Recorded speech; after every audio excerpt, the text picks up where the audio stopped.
हमले के बाद सीएम रेखा गुप्ता का पहला बयान। रेखा गुप्ता ने अपने बयान में बताई ऐसी बात कि सोशल मीडिया पर छिड़ गई बहस। अपने ऊपर हुए हमले के कई घंटों बाद दिया पहला बयान।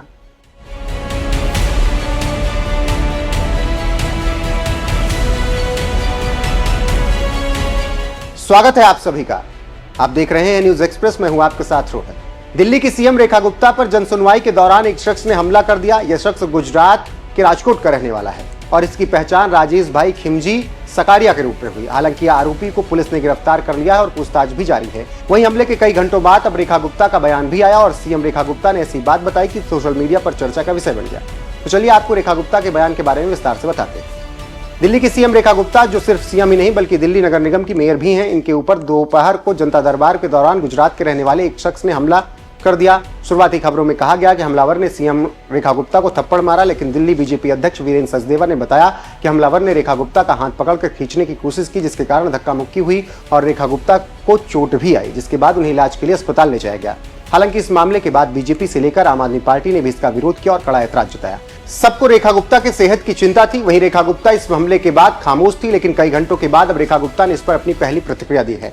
रेखा गुप्ता ने इस हमले का जिक्र करते हुए अपने एक्सेंडर पर लिखा, आज सुबह जनसुनवाई के दौरान मेरे ऊपर हमला केवल मेरे ऊपर नहीं बल्कि दिल्ली की सेवा और जनता की भलाई के हमारे संकल्प के ऊपर किया गया ये कायराना प्रयास है। स्वाभाविक है, इस हमले के बाद मैं सदमे में थी, परंतु अब बेहतर महसूस कर रही हूं। मैं अपने सभी शुभचिंतकों से निवेदन करती हूं कि कृपया मुझसे मिलने के लिए परेशान ना हो। मैं बहुत जल्द ही आपके बीच काम करती हुई दिखाई दूंगी। ऐसे हमले मेरे हौसले और जनता की सेवा के संकल्प को कभी तोड़ नहीं सकते।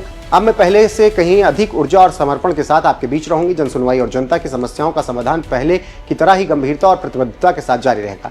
आपका विश्वास और समर्थन ही मेरी सबसे बड़ी ताकत है। आपके अपार स्नेह, आशीर्वाद और शुभकामनाओं के लिए मैं हृदय से आभार व्यक्त करती हूँ। रेखा गुप्ता ने जैसे ही बताया कि इस हमले के बाद वो कई घंटे तक सदमे में थी, तो सोशल मीडिया यूजर्स ने भी अपनी अपनी प्रतिक्रियाएं देनी शुरू कर दी। विशाल ज्योति नाम के एक यूजर ने विधायक अनिल झा की एक वीडियो साझा की, जिसमें वो बोल रहे हैं, कुछ हुआ ही नहीं, रेखा गुप्ता तो पुरानी ड्रामेबाज है, मैं उन्हें कॉलेज टाइम से जानता हूँ। एक बार तो मुझसे बोली मेरे बाल जला दे ताकि मैं लोगों से कह सकूं प्रदर्शन करते हुए जल गई। सूर्य समाजवादी नाम के यूजर ने लिखा, घटना थोड़े विस्तार से बताई। मैम कितने थप्पड़ मारे गए, किस गाल पर मारे गए, किस गाल पर ज्यादा मारे गए, बाल पकड़कर कितनी देर खींचा गया, आपके शुभचिंतक जानना चाहते हैं। रविंद्र नाम के यूजर लिखते हैं, रेखा जी आशा है कि आप ठीक होंगी और आज अपने पूर्व के कर्मों पर पश्चाताप भी कर रही होंगी। वैसे ये सब प्री प्लान नाटक ही था, जिसे आंशिक रूप से लोगों का ध्यान वोट चोरी के मुद्दे से भटकाया और अगली बार भाजपा इकोसिस्टम के साथ मिलकर किसी बेहतर स्क्रिप्ट पर काम करिए। रविंद्र नाम के ही यूजर लिखते हैं, लेकिन कुछ लोग कह रहे हैं कि हमला करने वाला भाजपा का कट्टर कार्यकर्ता है, उसे गुजरात राजकोट से बुलाया गया सिर्फ थप्पड़ मारने के लिए, ताकि देश की जनता का ध्यान जरूरी मुद्दों से भटकाया जा सके। एक यूजर ने रेखा गुप्ता और कंगना रनौत की तस्वीर साझा करते हुए लिखा, आप जैसे नेता भी मोदी सरकार में सुरक्षित नहीं, सोचो आम जनता का क्या होगा। सच देश सुरक्षित हाथ में नहीं, अफसोस। राम नाम की यूजर लिखते हैं, सुना है हमलावर मोदी का खास, गुजरात से है, हिंदू है और भाजपाई भी है।